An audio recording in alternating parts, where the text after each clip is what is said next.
I'm Beth the Builder, and I'm gonna carve a tiny raccoon. Does that sound friggin' adorable? Somebody sent me an email and was encouraging and you know, giving some advice about carving and stuff. And they suggested, since I've carved so many owls, and I was kind of like, I feel like, you know, I gotta like find another animal to carve, that they suggested carving like a tiny fat raccoon, because I have said that I like my fat owls, my squat fat owls.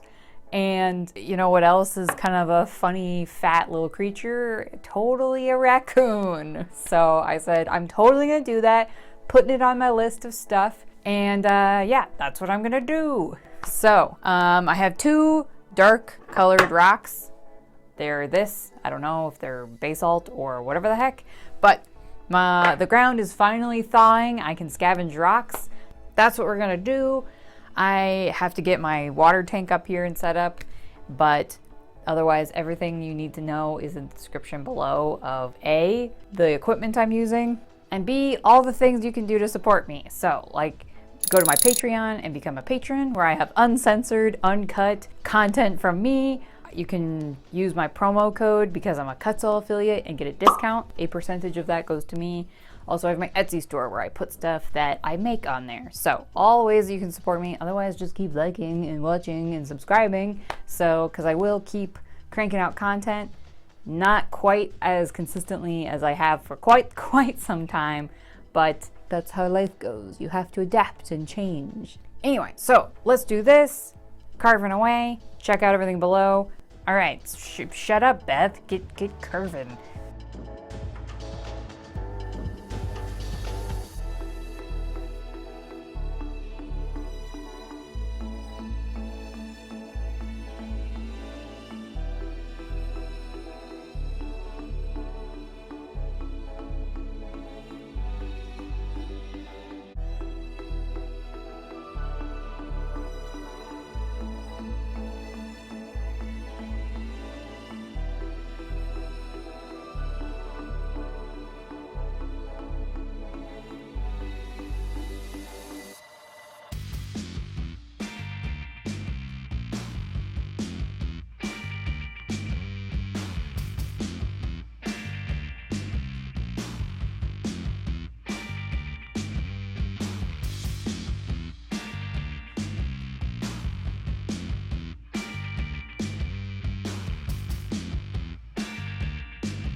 Alrighty, so I'm pretty happy with my little fat raccoon. For the first attempt, I would say pretty solid. I would say maybe a little bit of extra touch-up and we'd be pretty much there. I did say I was going to carve this darker rock, and I immediately abandoned that because I just didn't like how it was carving.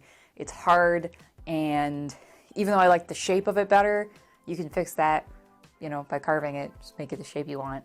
So this is much softer, which I guess I've just gotten used to that, and it is a lot easier. You know, if you can buy soapstone, stuff like that, like online, or even if you could scavenge it, that's even better. Do that, because that's like some wicked soft rock. I did end up using some of my smaller, less gritty bits for this because of just the effect I wanted.